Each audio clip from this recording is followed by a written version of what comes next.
Hi, everyone. Today I want to talk about the new book, One Lost Soul by Daniel Silliman. This was published by Erdmans. It's part of their Library of Religious Biography series. So thank you to Erdmans for sending me a review copy. This is my honest take on the book. I'll take you through the typical format that I use, which is recovering the main idea of the book, talking a little bit about the research behind it, the readability of the style of it, and then just some thoughts on my general reactions. So let's dive into One Lost Soul. I was just under the main idea topic, just a little bit of why I was interested in this book. I enjoy biographies, especially presidential biographies. I enjoy them quite a bit, but I've not had a particular interest in the life of Nixon. I've just not something that's ever grabbed me particularly.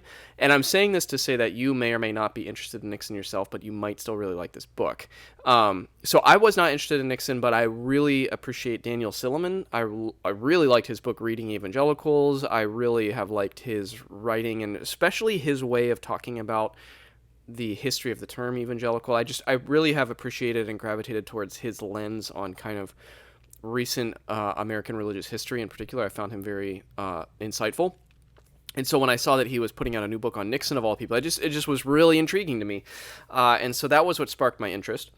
Now, the main idea of this book is looking at the life of Nixon through the lens of spiritual turmoil or spiritual struggle, namely the struggle to be assured of salvation ultimately, but more on a grounded level. Maybe you could say looking at the life of Nixon as someone who was searching for constant reassurance, searching for assurance that he was accomplished enough, or that he was smart enough, or that he was powerful enough. All of that, like, you can kind of what Daniel Silliman does is he takes that question of, like, was Nixon someone who was always kind of on this quest, and looking at his life through that lens and grounding it in his family of origin, and then through his accomplishments and some of his infamous, notably Watergate and some of the other things that happened under his leadership. So it's kind of looking at the life of this really interesting figure in American history, recent American history, and looking at it through this lens of the search for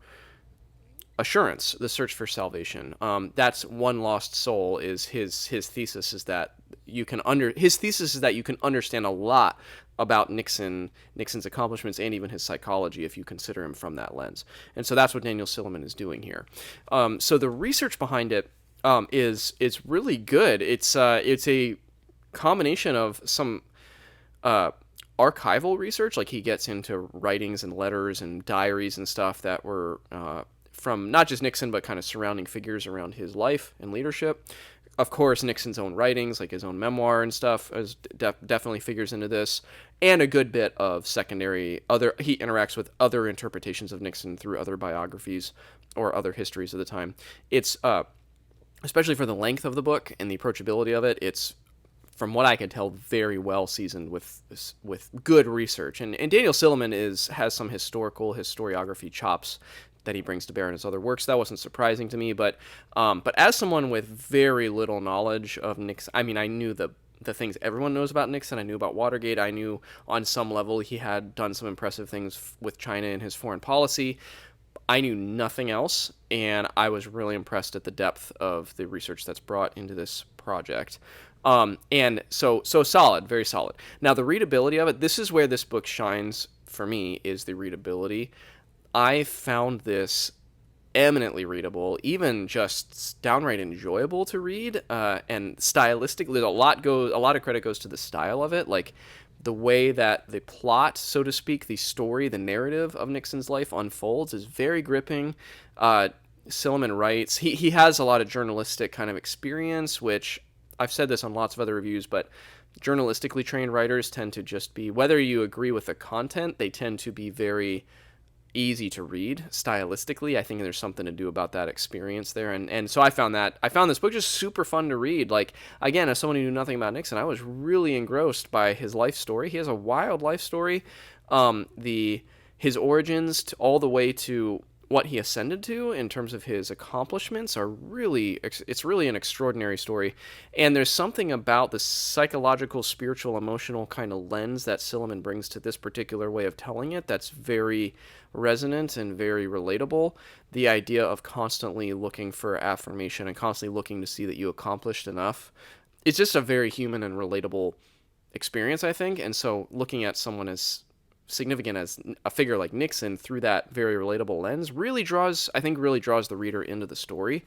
And so I ripped through this book really fast because it was so enjoyable, and because I found myself, much to my own surprise, I just found myself really, really engrossed in what was happening and what was going to happen in Nixon's story, and especially I liked that it goes through the entirety of his life, like post presidency, and kind of reflects a bit on Nixon's own reflections on his legacy through the lens that Silliman is bringing. It's very, very, also very interesting. So beyond just being an engrossing story, it's a very interesting look at an interesting chapter in American history. And that really tees up my reactions. You can tell in how I've been talking about this that I have a very positive reaction to this book, mostly because I just found it so enjoyable to read. I was shocked at how much I enjoyed it. I was also shocked at how much I learned. There's really, I mean, of course you're going to get into Watergate here. That's of course here. There's a bit of, I knew a little bit because I'd done some reading on Billy Graham and some biographical writing on Billy Graham. I knew about Billy Graham's intersection with Nixon, and that's here. But for one example, there's an excellent chapter on Nixon's establishment of worship services in the White House. Like, he established a practice of doing regular worship services in the White House. That is one of, in my view, the best chapters in the book. It's super insightful into Nixon as a person, and also to that era of American kind of religious life, and to Nixon's reputation and his relationship to Billy Graham and his relationship to religious leaders in general. Like, that chapter was so fascinating, and I learned so much there. There's also really good material here on what he did in his foreign policy accomplishments with China, notably.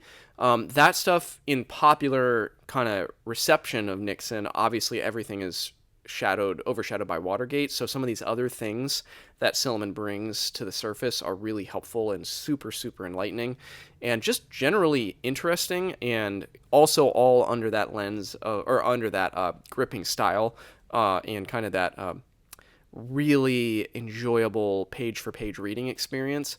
It's all wrapped up in a project that ultimately I just really liked. I really liked it. I didn't find it,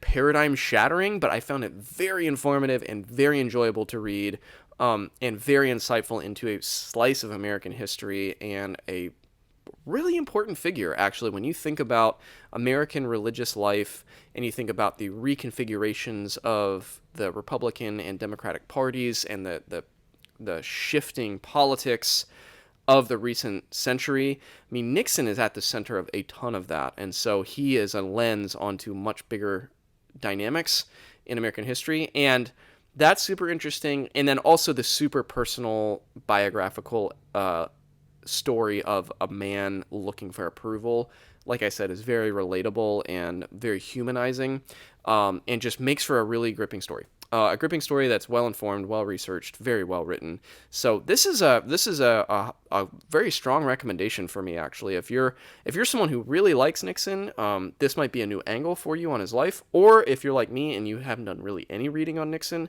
but you have interest in American history and American religious history, man, there's a lot to really, really like about Silliman and Erdman's project here in One Lost Soul. So those are my thoughts on this book that I found myself liking a lot more than maybe I expected to. That's One Lost Soul by Daniel Silliman.